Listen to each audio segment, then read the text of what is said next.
So you have multiple platforms, and I believe you did not just build this all with your CTO. Yeah. At some point, you had to hire more technology talents. Of course. And from my experience, it's not been an easy journey building a technology solution in our space. Tell me a little bit how you handle it at Silab and how you've been able to put together the engineering team. You still have the help from your CTO. How are you organizing and putting together the engineering team to build your product? Yeah, so I'll talk about talent acquisition to the side of the business. It's a problem, both part, technical part, and also to the side of the business because of the different mindset first of people we are hiring, especially when you are having this profile as a startup. Even if sometimes you try to offer good deals to them, some of the people, the willingness of being part of it. When you hire someone, once he's feeling that is a part of that thing you're building, you'll become more innovative. And as you do know that startup life, you just give people room to learn, to explore, to come up with ideas, to make the company move from stage A to stage B. Someone in the US is proud to work in a startup, maybe because they offer more good deals, and maybe he has perception that I can be part of this company. Once it's grown, it's become a big, huge thing. Maybe I'll just get some equity, some shares from this company, and then I can go out of this company and start something of my own, which make like a standard to someone. Like he can feel that I'm getting employed here. I can afford to pay some of my bills, but it's not a salary which can make someone to be more free through it, you see? And you just also give good words, like encouraging that person.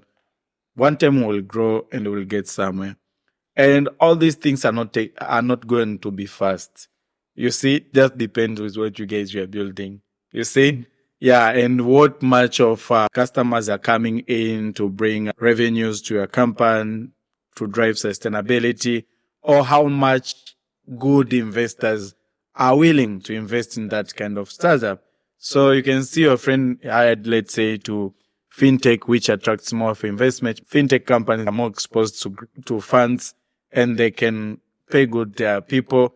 It depends with the sector, either it's health sector, climate sector, or ed tech sector. So sometimes if you have limited funds coming in, it means your talent, they feel like, oh, we are not doing, they are not paying us good. They also talk with people who are also working in startup. And some of the people who are employed are not even thinking of the exits part. If this company, when they exit, what as employees will benefit. They don't look at the outcome. They look at where we are now. They don't look further like how you founders, you look at it. You see, sometimes people, they have been exposed maybe to different companies and whatever. And you can think maybe once they come in with different background experience, they can help to move a company from point A or to B.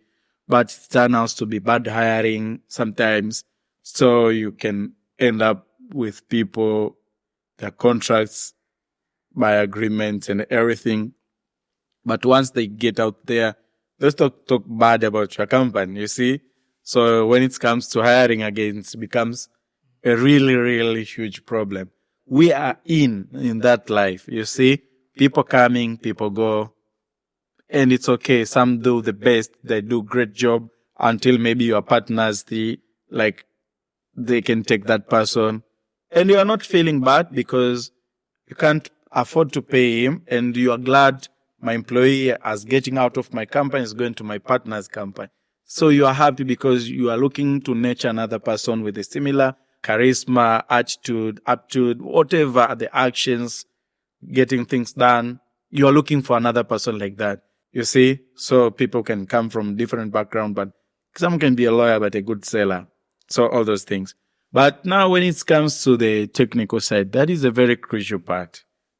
To get really talent of people who are developer, either back end, front end, or whatever.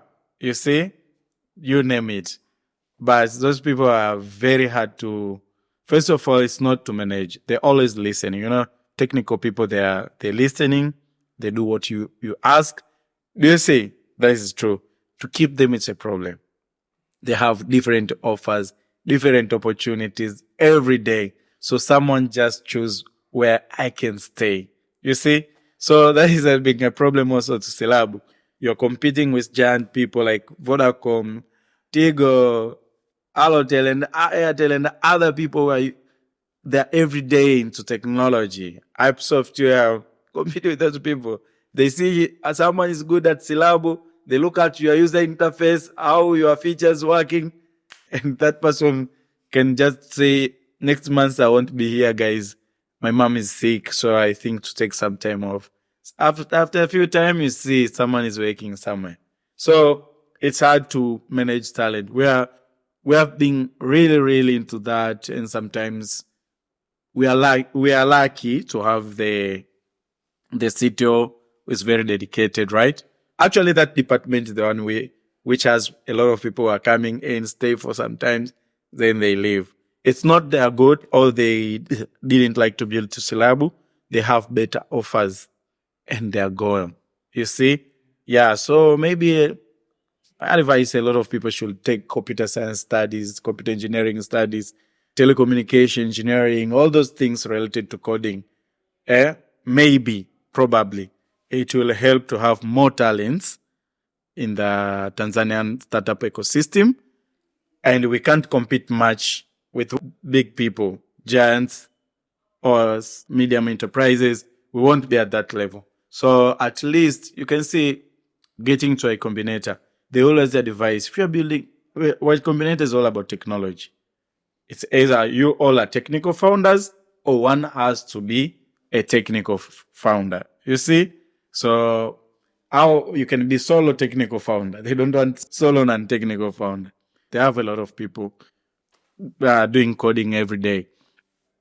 So maybe it has to reach a point to us also to have people, maybe even if you start low, but to develop a passion on coding. That's interesting.